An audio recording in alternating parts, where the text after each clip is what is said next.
Welcome, everybody. How are we doing today on this Saturday? This is Biosophy Online. My name is Dr. Eric Biseca, and it's a beautiful Saturday in March. We're entering into a Mercury retrograde period, I believe, so I'm glad I'm getting this communicado in, and we'll see you, of course, again in 2 weeks. We're on a nice 2-week schedule here today, and this morning we are going to focus on trauma in schools. All right, and it may not be what you think. We're going to have a little bit of what you think we're going to talk about, but maybe we're going to add in some other things here. And I think this is going to be a great, interesting show, and I'd like to make it a double segment, so this would be part one this week of the segment. Now, I don't usually talk about trauma. In fact, when I was thinking of this last night, and I realized that of the shows that I've had, maybe I've had 20 shows or so, I don't think we really talked about trauma that much. And I was wondering why, and I was doing some reflecting last night. And it has a lot to do with me and my own experiences and my own traumatic experiences. So I think this is going to be not only good for me, but good for you all, and reflecting on some of the things that are really embedded in our thought patterns, and therefore embedded in our behaviors, and then therefore embedded in our perspective of reality and perspective of the world. So this really isn't just about, the traumatized mind that is anxious and hurt, but this is about, trauma goes to that level of how we see the world, how we see individuals around us, and how we see things working. So we're going to really explore not only this sort of trendy topic, but this very intricate and detailed and complex topic that has so many layers. And even though it is trendy today, it's so important to understand this, and I think you'll apply it to yourself very easily. I'm going to let you all for a moment, as people chime in here, I'm going to let you all reflect back in your life momentarily. I'm sure you've done this already. And I'd like you to go back to that first event in your life where you were shocked or afraid or frozen in fear, or you felt like you had to flee a situation, or you were in a fight type of situation. Can you go back as far as you can and remember that event? Take a moment. Maybe do some breathing, take a breath through the nose. Nice deep breath. And what I'd like to do is, I think there's about four, 5 people on the line at this point. Would anyone like to, in just 30 seconds or a minute, around there, would anyone like to just share what they remember about the event and whether or not you think it had an effect on you mentally? Obviously, you can go into as much detail as you need to, or you could just keep it general, or you don't need to respond at all. Would anyone like to do that today to start off?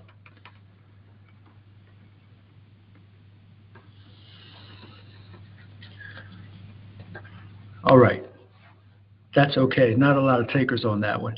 Maybe not the best way to start out a show, but I'm learning, everybody, right? So we all have this event. Okay, we all have this event in our consciousness. We can recall it in our memory. And when we start talking about the different levels of trauma, we're going to realize that not all traumatic events are going to be able to be recalled on a conscious level. In fact, the deeper the trauma, the deeper the loss of memory that occurs with it. I'm sure some of us have realized that and come across that.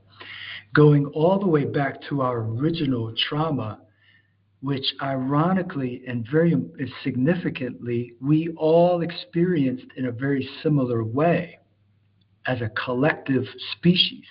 And what trauma was that? It was leaving the birth canal, right? Leaving the womb. This was the very first trauma that we experienced as human beings. And we all have the memory of it deep, deep, deep within our unconscious mind, right? It's there. In fact, it's such a traumatic event that we forget all about it. We have no recollection whatsoever, for the most part. If someone does remember that, let me know. Send me an email. But this is a deep level of an embedded experience that is wired and hardwired us for this world, right? So we left this place of being totally comforted, totally provided for, totally nourished and loved. And maybe our mother was not going through, maybe she was going through difficult things at the time. So that maybe that might not have been the case, but at least we were physically safe and our needs were taken care of, as far as nutrients and the things that we needed to be born. Obviously, we wouldn't have been born if things weren't good enough in that manner. Of course, all of our mothers had different experiences during their pregnancy and postnatal or prenatal as well, right? And during the delivery, which are very significant. But this first trauma is said to have the most impact on somebody's life, how you were born, as a single event. And maybe that is very arguable, but if you think about it, that moment where we literally leave heaven, if you will, we leave the etheric world, okay, of not being aware of anything related to the ego or anything related to life on earth. We leave that plane, if you will, and we come down into a world of corners and edges and surfaces and emotions and characters around us, right? This is a totally traumatizing event, and this is why babies cry. I mean, I don't want to sound like, this is why that and that's why this, but I think we can all make those connections, right? This is what the research shows. So just taking that whole collective experience first, everybody, and realizing that, hey, let's just pause for a minute. Let's just pause instead of looking at each other and saying, they don't understand what I'm going through, or they have no clue what it feels like to feel this way about life or to be afraid of that. Remember that we all had this experience of having to deal with being on Earth. All right, which is, we weren't there before we came here. Who knows where we were? Maybe many of us were in different places, but we ended up here. This is a very difficult place. Some of you that study the metaphysical realm know that Earth is not an easy plane upon which to learn. Dolores Cannon talked a lot about that, if you want to look her up. The idea, this contract that we come to Earth and we agreed to do A, B, and C, or to bend the karma of this certain lineage that we are contracted with. And so we take on these experiences, maybe even knowing that they're going to occur on a spiritual level, but then on a conscious level, it's a complete shocking experience.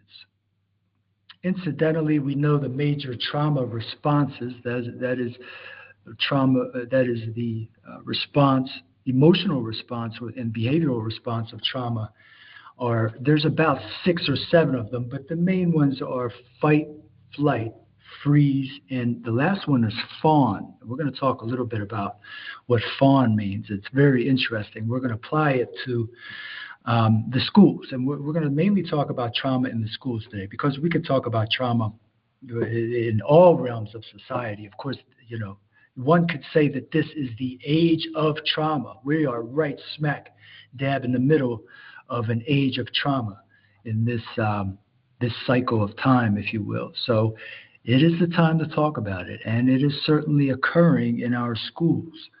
I chose to speak about this topic today because that's where I spend the majority of my time and have been in the last 20 years or so, especially with the trends that I'm seeing recently and the experiences that I'm having in the schools. I think we need to talk about it in a very, as a very urgent and important phenomenon that's happening in the schools, not only with students, but with teachers. All right, we know it's happening with students, but teachers is really one of the groups I want to talk about today. As you know, the show, in essence, this is a show that supports teachers. I want to make this a safe and inclusive and important space for teachers that they can come and contribute to the discussion. And we also have a GoFundMe campaign to support teachers who are traumatized and teachers who are underfunded and undersupported around the country. It doesn't matter if they're charter or public or any type of school. We're working also to help teachers with a weekly meeting and discussion group in a restorative circle around traumatic experiences. So I'll talk a little bit more about that later in the show. I want to welcome you all, and I really want to thank you with clasped hands here for coming on the show and listening this Saturday. We're going to really, I think, dive in and allow you to reflect on some of your experiences in a very positive way, and in a way that is going to really inform you as to how to deal with and how to cope with some of the experiences in your own life. We're going to really focus on restorative practices next week. This week, we're just going to talk about identification and the various aspects of trauma and the various types of trauma and what's happening in the schools. Okay? So,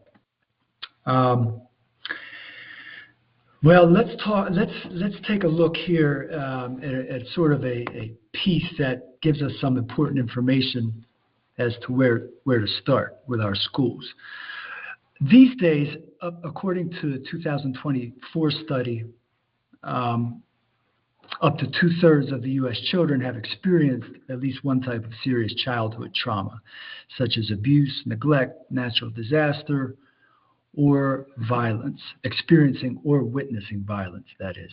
And trauma is possibly the largest public health issue facing our children today. That's from the CDC in 2019. Traumatized students are especially prone to difficulty in self-regulation, negative thinking, being on high alert, difficulty trusting adults, and inappropriate social interactions. Okay, these are from various studies. So oftentimes, of course, these children young children who are traumatized, and even when we get into the grade school, we get into kindergarten, first grade, second grade, they haven't learned to express emotions healthily and instead show their distress through aggression, through avoiding things or shutting down or just really negative behaviors. And this type of behavior, from what I've seen, if it's occurring in first grade, it will occur all the way into the adult years. And I think all of us can see that in a lot of cases and agree to it. If it's not addressed when children are young, it will not go away. It will not go away unless, and the older that we get and we don't address our traumatic experiences, the more difficult it is to reach down and reach back to address those experiences. And so one of the critical issues is that what are we doing now to our 2/3, I'll read that again, 2/3 of our children in our schools who are traumatized? How are we addressing this phenomenon, this almost incredible phenomenon? And may I add that most teachers are not trauma informed. That takes a certain training to do, and it is not a requirement. Teachers are required to do some similar trainings, such as reporting, in situations of abuse, and addiction, abuse, neglect. We're also trained to deal with live attack situations and immediate school crisis response type situations. But trauma is sort of one of these very general areas where a lot of teachers are not up to par as far as what we're dealing with coming into the classroom with our students these days. All right, so some of the things that we could see in young people are just unexpected responses to things. We would predict a certain response, even such as a good morning. I've been in plenty of buildings and situations where you could say good morning to a child and they respond with cursing you out. Period. That's the state of mind that they're in. That's the level of acute trauma that they're dealing with. So unpredictable responses is something that we'll see a lot of. So the teacher, in this case, from what I've seen, and anyone, I'm going to leave a moment here if anyone would like to comment. One of the things that a teacher has to really be well versed in today with is being able to flow and adapt to all sorts of unexpected responses from students. Out in the world, outside of the school, you can kind of predict a lot of things that are going around you with your interaction with adults. Well, maybe not as much these days, but in general. But when you're working in a setting where there are a lot of traumatized children, nothing is predictable, right? So what is the effect of this? We know the student is traumatized. We know the student needs restorative help. But what is the effect of this on the teacher, right? Can you imagine having to be on alert for that all day long? So it becomes sort of a dumping in a way as well, right? So teachers have to really be more than ever. My feeling is that we have to focus our early years in a lot of ways, not on so much content, but on relationship building. And my message is and this is one of the reasons why I do this podcast, because I think just things that need to get out there, especially that are happening with the schools and with our general health, our health in general, there's not enough that I see that is being, where there are not enough venues where it's talked about. And this is one of them. Building relationships with students and building relationships in school at a young age, I think, is crucial. What does that look like? Well, we know that trauma, and this is according to, I had the name, a friend of mine had given me this bit of information, but I'll try to look it up. If you're interested, let me know. But the theory is that all trauma, the way that trauma can be dealt with and the way that our ancestors dealt with it as well, indigenous peoples, people before us, people that lived in community, how did they respond to trauma? They dealt with it collectively. And so somebody would bring in, if something happened to somebody, whatever it was, they would bring it into the circle, bring it into the family, the community, and it would gradually dissipate as they were able to spread it and collectivize the trauma. Think of it as a heavy load of rocks that you're carrying, right, on your back. But when you come into the community or into the supportive family and you distribute those 3-pound rocks to everybody in the circle, they're not so heavy. So coming back to our sociology again, right? Coming back to our species, coming back to humanism, we see that even as individuals who are traumatized in society today, whether we're adults or children, one of the very most effective ways of dealing with it, if we have no immediate therapy, is by sharing it with people who are willing to listen, right? How many people are willing to listen today? Well, we're all carrying around such a load of rocks. I don't know. Maybe it might be difficult to find people these days who are willing to listen. But we're all lucky if we have that one or two people who can hear us out once in a while. But that was the original way that it was dealt with. Okay, it wasn't kept inside. When trauma is internalized, it turns into physical malady and malfunction. Does anyone have any comments about that or any experiences with that they'd like to share, or any questions you'd like to ask at this point?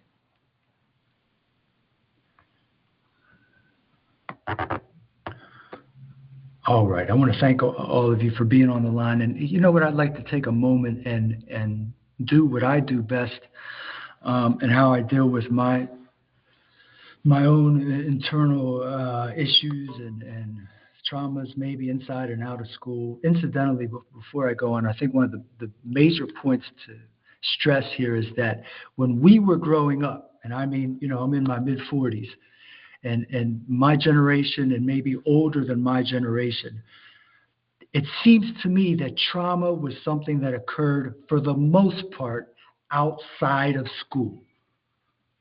Okay? Let me know if I'm right or if I'm off base here. But as a general rule, whatever community you were in, and of course that varied, but generally trauma was something that occurred before or outside of school or at home, right? maybe a dysfunctional or violent, abusive home, which is, of course, very apparent today.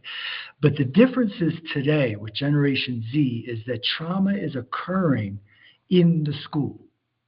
And that's where we're going to focus today. And this is the major issue that we have to talk about. Okay. So I'd like to just take a moment and, I don't want to talk too much about what happened to me, what happened yesterday in my experience in school, but we had a very traumatic situation in my building with broken glass and blood and a lot of abuse and pain. And it was right in my hands. It was right. The blood is still on my clothes in my house. And it was something that I think prompted me to talk about this today with you all.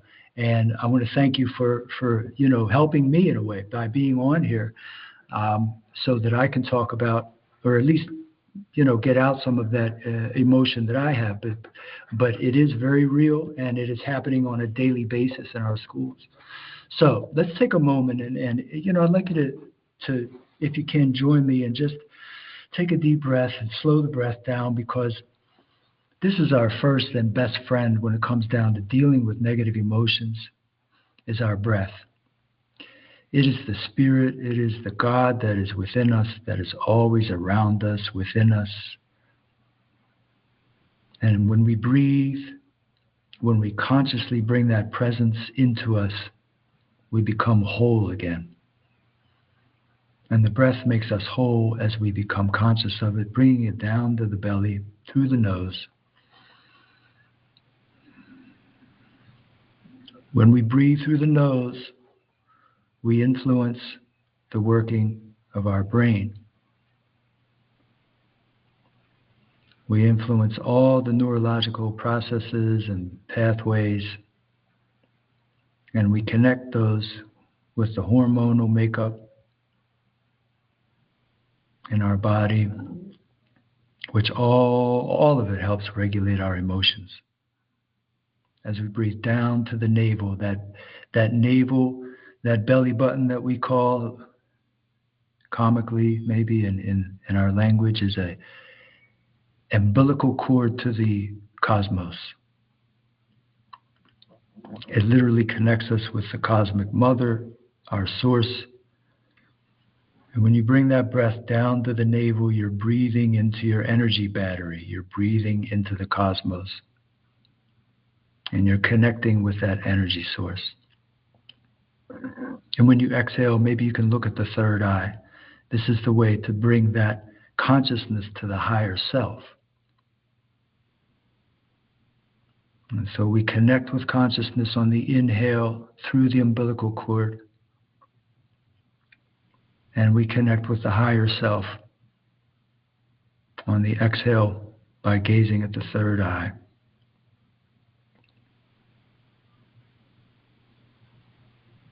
And we can, if we so chose, to do this for 3 minutes, and it would change our blood flow. We can do it for 7 minutes, and it would start to change our hormonal levels, our secretions. We can do it for 20 or 30 minutes, and it'll start to change the patterns in our brain on a daily basis. Meditation is medicine. It's free. It was the first gift given to us in the form of medicine. It is the greatest medium that we have. And it can be done just simply by beginning to be conscious of the breath, the spirit, or spiritu.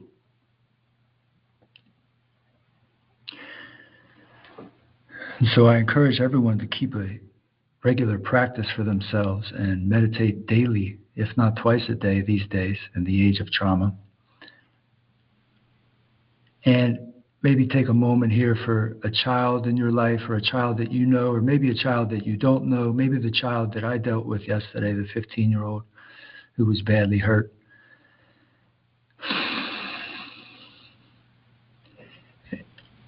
And just say a little prayer, keep them in a space of protection and light.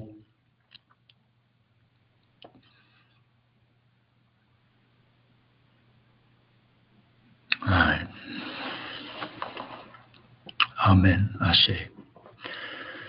So, yeah, trauma, well, this is one of the reasons why I haven't talked about it, because it hits me hard.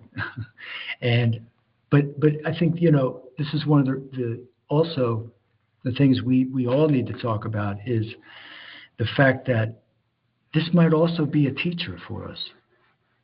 Trauma is also a teacher in a way, and it's not something that we need to run away from. It's not something that we need to be afraid of, and it's not something that we need to feel inept about or feel like we can't talk about because we're not qualified or we don't know the terminology. We can all speak about it. And I think we need to speak about it more because we're realizing that it is a major part of our realities, no matter where we are. Some of us may even be carrying what's called intergenerational trauma or collective trauma that comes from the roots in the family and the community and the gene pool that we even came from. Okay. That said, where's the line between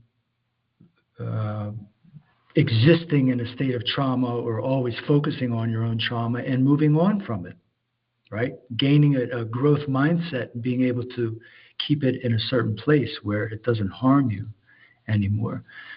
All right. It truly, in treating trauma, and I'm sure maybe some of the people on the line and others would agree, in treating trauma, this is not an overnight process, but it can be done. It can be done because trauma is energy, and energy that is stored in the body can be released in the body, okay, by way of the mind, by way of the emotions.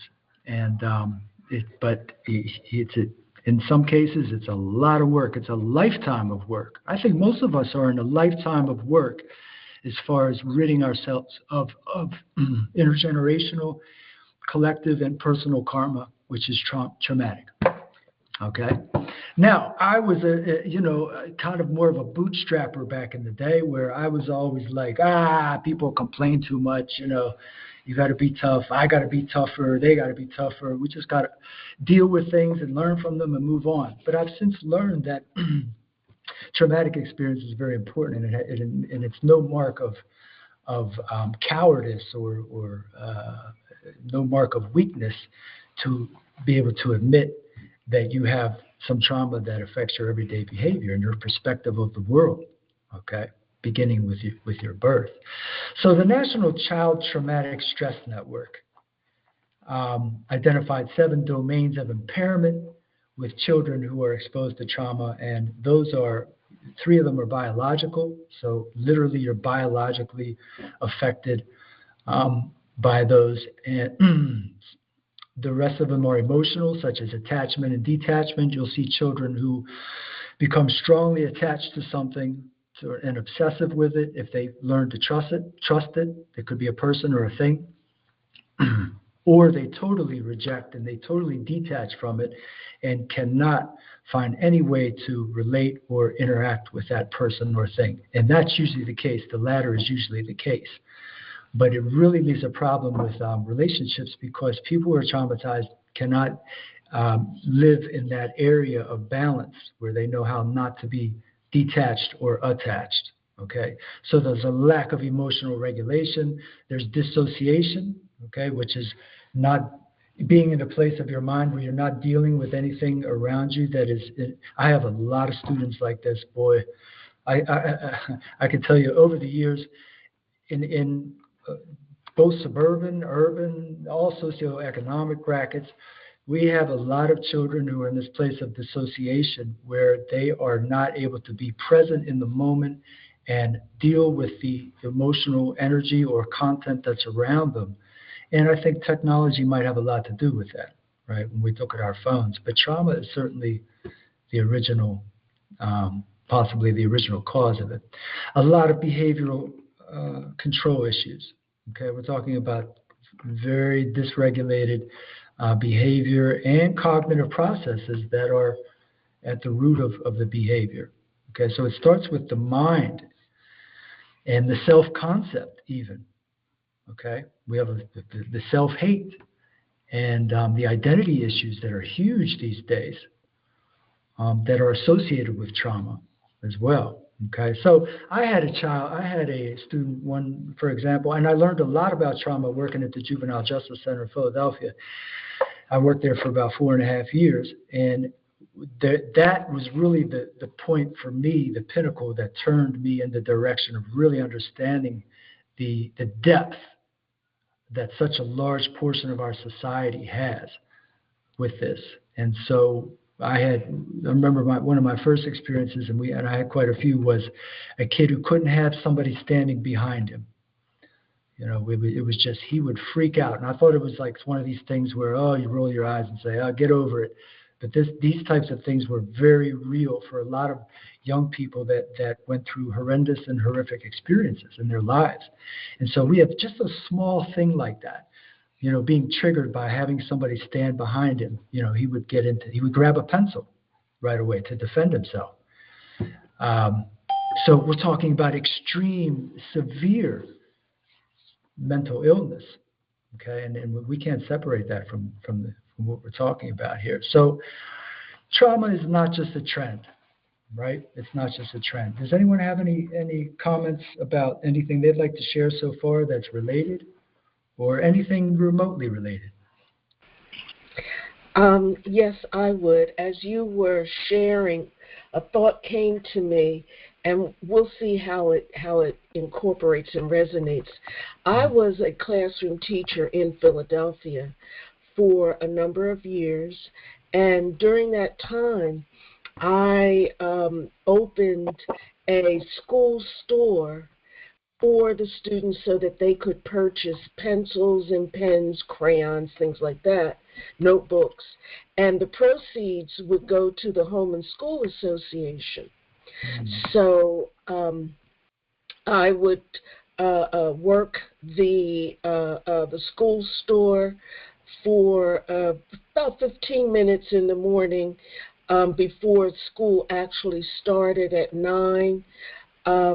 And when the store would close for that day, the money was kept in a cigar box, and that cigar box was placed in my locker, and I would lock the locker, and then just habit, I would place my keys on my desk, and then I would go ahead and proceed with teaching.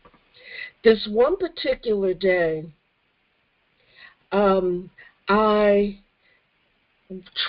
I was looking and searching for my keys. It was in the middle of the day. It was recess time because it was in elementary school.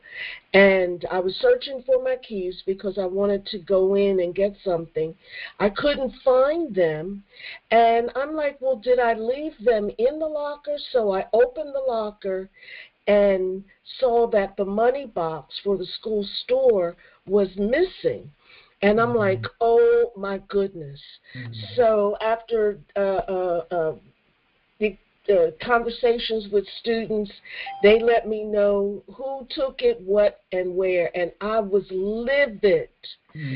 So I fortunately had a classroom assistant, and I asked her to stay with the class, have them work on this, whatever it was. And I went down to the office, and I told them, I said, so-and-so stole the money from the home and school out of my locker. I'm going to their house because I'm going to get that money back.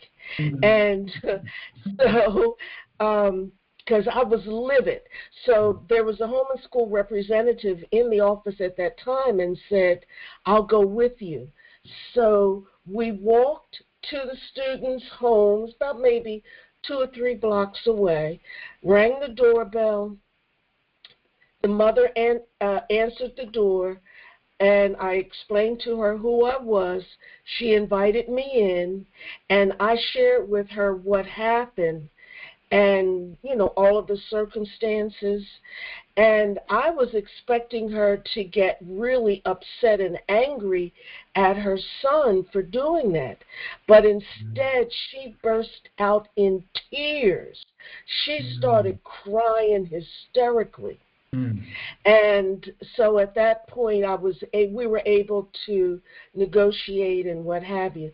But I realized that the reason why he did that was because there were some financial issues going on in the house.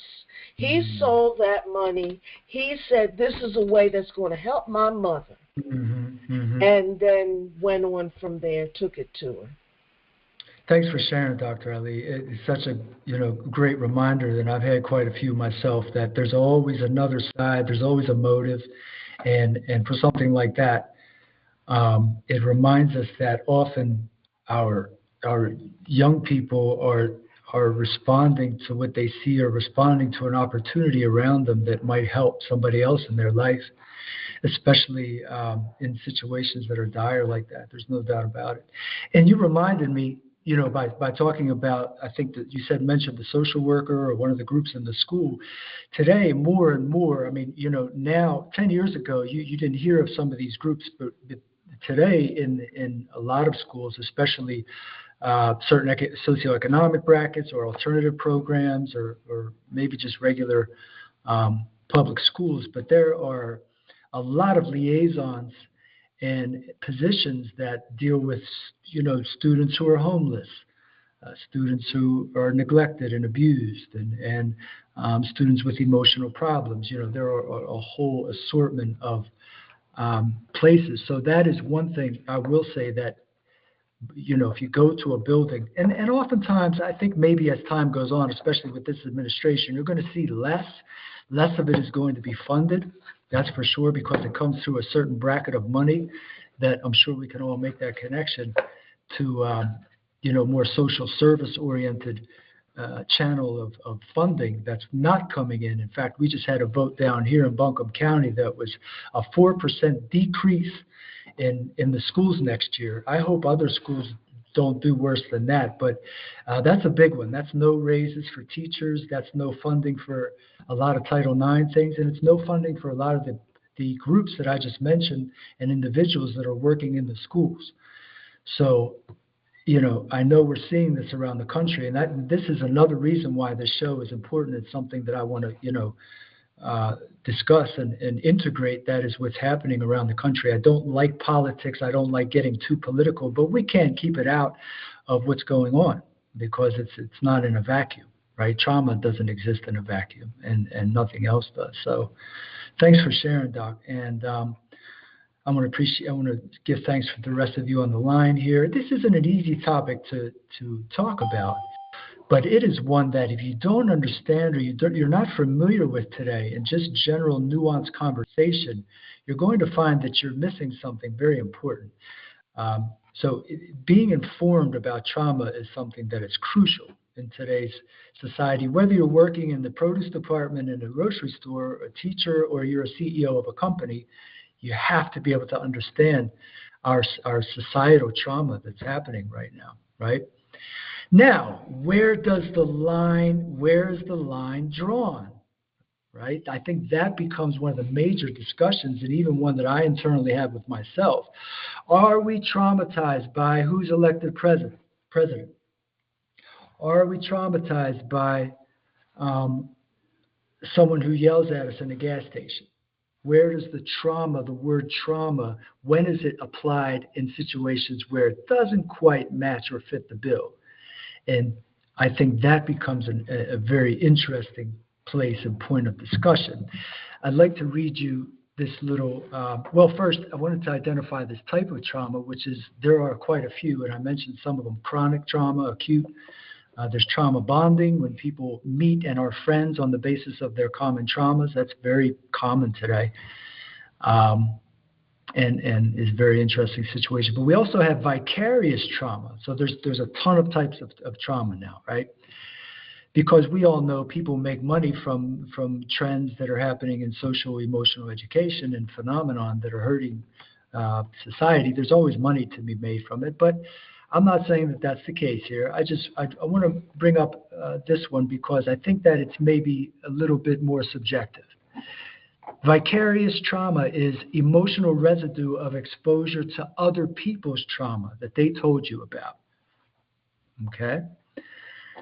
Along maybe the same lines, it is said, it is reported from where were they? Um, Give me a second here. The Child Mind Institute, which is a trauma-focused institute that works in the public schools, it was reported that a child can be traumatized from a school assignment, a school activity, or a discussion at school. I think there was a third one too, but I didn't put that one down. And so the question becomes, can a child be traumatized from an assignment? Is that possible? Or can they be challenged by the assignment and maybe have a true learning experience that requires them to adopt a growth mindset and one that's adaptable and so this becomes our it's kind of our central question. I think one of them for the day is, are we bending this trend to blur the lines between trauma and learning experiences that result in growth mindset and result maybe even in discipline or in resilience? Does anyone have any response to that? Any thoughts? Do you think that sometimes trauma is taken too far, that we are overemphasizing the trend, and therefore there's results of that in our young people? Hello? Oh, Yes. sorry. Go ahead. No, go ahead. No, go ahead. Okay. Greetings. Hope Greetings. everybody's well. This is Chike Wabuku. Greetings. Peace, Eric. How you doing, Peace. bro? Good, brother. Good to hear. Yeah, no, I think it's a great question. I got on a little bit late, so I wanted to listen in before I comment or anything like that. But that particular question, I think it's a great and pertinent question. Where is the line? Because that's actually a thought I was thinking myself. I work in a school now in New Jersey, and an impoverished area. I mean, all that good stuff or whatnot. But we definitely have some students that have been traumatized. Absolutely, I know a lot of their backstories, know a lot of things they go through on a regular basis, and then at the same time, we have some students who see the way, because the school I work at, I'm not going to mention the name, but the school I work at tends to coddle them a lot because they come from these challenging experiences where, we, the adults in the building, feel as though while they come from some of these challenging experiences, some of it is, some of it, they do need to learn growth, have a growth mindset. They do need to learn resilience and not, fall back all the time on, I don't know what better word to use right now in this moment, but I would just say not fall back all the time on the stereotype of saying that, hey, I come from the hood, so I have to do hood things, right? And the thing is that not to get too political, but there are people who on both sides of the aisle, but I'll just say that people, I work in a minority community, so I'm saying you have not to get too political, but there's black conservatives out there who make the same argument, who say that, hey, just because somebody is black or comes from the hood doesn't mean that they're not capable, right? So some of it is that they do have to learn some resilience. They do have to learn, hey, push through. They do have to learn that, hey, because I come from this particular environment doesn't mean I have to be just like where I come from. So I think it is a hard question to answer. I think it's a hard question to answer, and I do think at times it could be case by case, but I think, trying to just kind of set a baseline, starting from there, I think it's going to be different for every school, every environment, but I definitely think schools should have some type of baseline to say that, hey, you know what, we're going to deal with trauma the best way we can, but once it crosses this certain baseline, then, we're going to have to refer this child somewhere else which may have more resources, to work with them, because I do think it can be, people can take advantage of it, and it's to everybody's disadvantage when that happens. Thanks for sharing, Chike. Excellent Absolutely. point.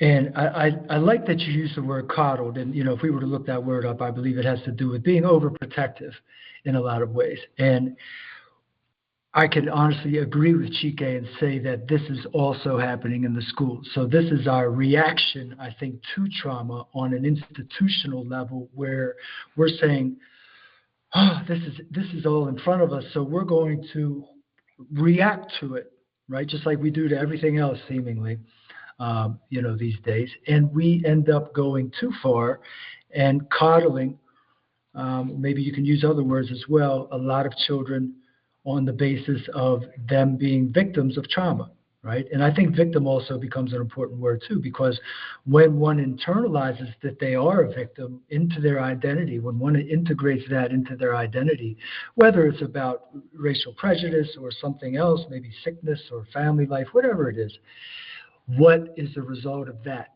on their identity? If you carry that around, if someone carries that around all their life, that they're a victim, then what is the result of that? Is that what we want our children, to internalize? I don't think that any of us would want that.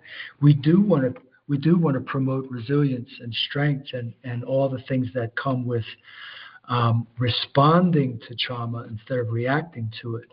But in this becomes the difficulty, and Chike hit it right, the nail on the head, where we're dealing with everyday traumas and possible traumas, or everyday, over reaction to trauma, and that conversation becomes a constant dialogue as to how you discipline children. And that's really what this comes down to. We all know that discipline in schools is crucial. It's something that needs to be learned, whether it's in schools or at home, but it needs to be learned at a young age. How do you discipline a child who has been traumatized? And who are we to say that they are exaggerating it, right, or emotionally overloading it, and and don't need and need a certain different type of discipline, right? Can I respond to that briefly? Please, please, Chief. Sorry. So this is why I was suggesting having a baseline, saying that traumatized or not, certain behaviors are not accepted at all. Right, Right. I mean, right. it's just simple as that. Right. I'll give you an example. 2 weeks ago, 2 weeks ago, we had a gym teacher who. I mean, I didn't know the whole backstory, but I'll just give you some of the front story.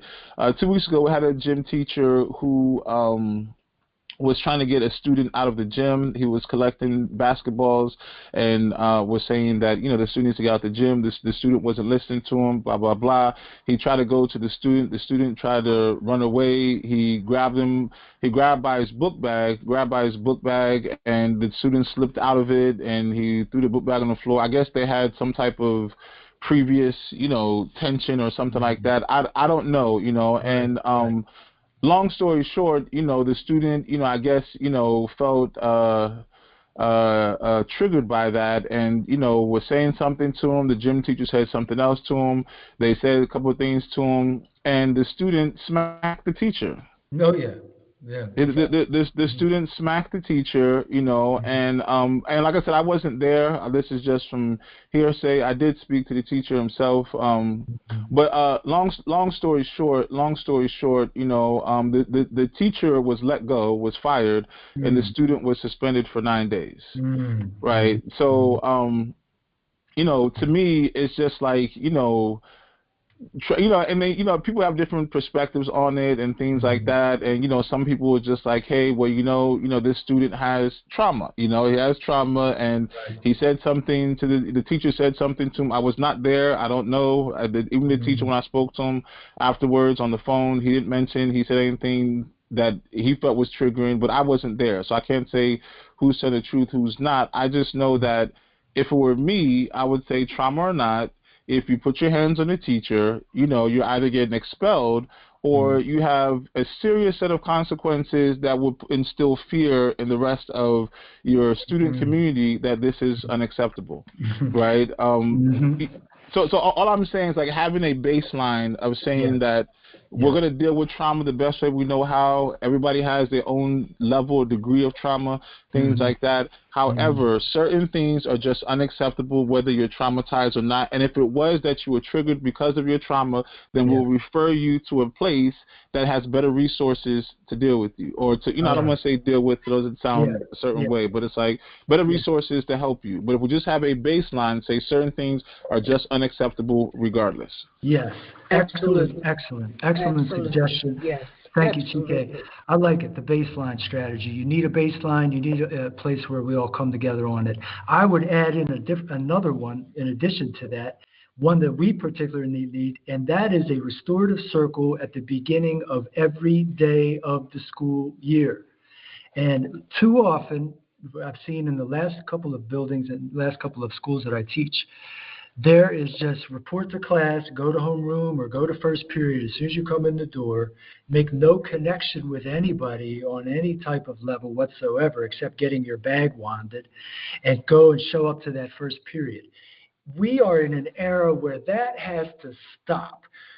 Every school, I think, and I don't want to sound like some sort of education dictator, but every school can benefit from getting even a portion of the student body together and just having a moment, a check-in moment, whether you make it a spiritual deference or whether you don't, but maybe a mindfulness type of moment as a collective. I remember we did this at Cesar Chavez in Washington, D.C., and it was really effective. And it was one of the last places that I really experienced that. We did it a little bit in the Justice Center because it was just people wanted to pray before we started the day, and we just ended up doing that. But it's very effective, and it not only brings the students to look at each other's eyes, to look at each other and say, okay, we're here another day. This person might be going through something similar to me. And you begin the day with that restorative circle. All things start with a circle, right? The womb, everything, the moon, the sun. So why not start our day like that? And that's something that I've been kind of suggesting where I am. It hasn't quite caught on yet, but, I'm pushing for it. And Chike, I'm glad you brought up the incident because, yes, teachers, just to let everybody know, teachers are smacked, punched, hit, knocked down, knocked out. I've heard it all, and I've been in it all, too. I haven't been in it all, but I've been in my share. And this is another point that alludes to coming back to the fact that our teachers are traumatized as well. If we're going to recognize the students being traumatized, which they certainly are, why do we feel that our teachers are these, machines that can just endure all of this and get dumped on all day and never bring them into the conversation? And this is something that I want to bring forth. Agreed. Yeah, thank you. And I don't want to, say that I'm the first one, but there is not enough recognition of this, mainly in the schools today with the violence, the level of violence that we have in our schools today, not to mention the weaponry and the things that have to deal with on that level, but the level of violence and the level of trauma that the kids are bringing in energetically and dumping onto us, is just unfathomable, everybody. It's unfathomable. Tomorrow or Monday, I have to go into a training. We have our live shooter training on Monday. And let me tell you what a joy this thing is. I've been now through quite a few of them, and I'm not saying they're not necessary because they certainly are. But by the end of the training, you're looking over both shoulders. It's that triggering to be in this situation. I've been in some of the trainings where they play the phone calls of Columbine in some of these schools where they had school shootings. It hits you right in the chest, even if you've heard it like 10 times already, knowing that you'll be back in the classroom the next day and you have to kind of think of all these things. We've had students in my school that have zipped through the metal detectors and avoided them and made their way so there's always situations that a teacher is exposed to that are potentially damaging and then potentially mind altering. One of the big ones that I wanted to finish with, this one, is that teachers are having compassion fatigue. So many of us are going into these buildings and we're seeing right away that the population is completely traumatized and emotionally disturbed on a certain level. And so our first inclination is to help them, to bring them in clothes, to bring them in food, to stay after school, to talk to one of them, to be a mentor here, to be a psychologist here. And we become fatigued through our own compassion because we don't know how to draw a line in the sand and protect ourselves. So this is part of a teacher's experience, and it's part of their trauma. And I wanted to go back to those trauma responses that one initially has, which was fight, flight, freeze, and fawn. Most of us know what the first three are, but the last one is fawning, which I see a ton of as far as teachers go. And by fawning, I'm referring to the over preparedness and the over anxious personality component that allows a teacher to always be on edge to the point where they're almost too nice in a way that's not even authentic. They're too everything. They could be like the people who send out constant messages in the chat. Did you see Kiabe? Did you see John? Did you where I sent Sarah to the bathroom? Did anyone see her? When are the buses pulling up? So we see this anxiety in teachers where they may not be depressed, or they may not be afraid, or they may not be fatigued, but they have this fawning energy that is now always on alert, always over prepared for things. So I see a ton of this in the schools now as a response. It was a tough segment today, everybody. We kind of got through a difficult one, and I appreciate you all hanging on. And I'd like to open it up one last time for any further comments or any further interesting points that you'd like to make. Our next segment in 2 weeks, we're going to focus on more restorative practice for you as an individual who are traumatized and for children in schools with a naturopathic sort of holistic angle towards that energetic angle. But does anyone have any final thoughts about this that maybe you want to share? All right. Well, Sure. I'll say one more thing. Go ahead, TK. No, I just wanted to thank you for one thing for having this podcast, be able to talk about, the teaching experience. And I do agree that this was, probably a difficult one to speak about today, but I really wanted to acknowledge the fact that you brought in the trauma of teachers, because I think that's, just as important to talk about. And, maybe that is where restorative circle comes in, and other practices where, we can talk about collectively, right? Because, even the incident I spoke about, that's traumatizing for teachers. Yes. And it's like, and not feeling protected, not feeling like, like, hey, you come into a space where you can be abused and nothing's going to happen to you, let alone you may even lose your job for you being abused. So I think it's important to have a holistic conversation. And I just wanted to reiterate, same way I said it should be a baseline for students, I think it should be a baseline for teachers as well. Right, certain things are just not going to be tolerated, period. And I think if we operate in that space by saying, this is the last thing I'll say. I'll try to remember the exact quote or anything like that, but it was something to the idea like there's freedom within confinement, right? Like you understand that you have freedom to do everything you want and things like that within a certain parameters, and I think that we need to, say, hey, these are our parameters, and we're free to operate, create, do all this type of stuff within these parameters. Once they go outside of those parameters, then, you're outside of our circle of influence, and when, we, treat you that way, so I think, having that holistic conversation is very important. Yes. Hats off to you, Chike. I appreciate you, and I know you're doing your best over there in Jersey. And thank you for being on the show and speaking today. Very much. Anybody else? Ashe. Anybody else like to say anything? Any final thoughts? This was really wonderful. Really, truly wonderful. So glad, so grateful. All of it. Chike, you did a fabulous job in verbalizing things that many of us have thought about, but not quite sure how to word it, whether it's even valid or not. So this was really good. Looking forward to the next time Thank in 2 you. weeks. You're Oh, welcome. appreciate that. Appreciate that, Doc. Yes, everybody, and let us turn away today and just embrace ourselves. Let's embrace ourselves. And let's remember that time. At some point today, remember that time when you were an innocent child, and remember the innocence of feeling good about life when you used to get up in the morning and feel like there was a world of potential and possibilities, and life was exciting. There was joy.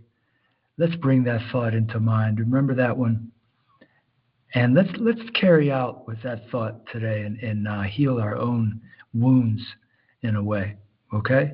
And keep that smile on your face and keep moving forward with strength and with courage and with wisdom, right?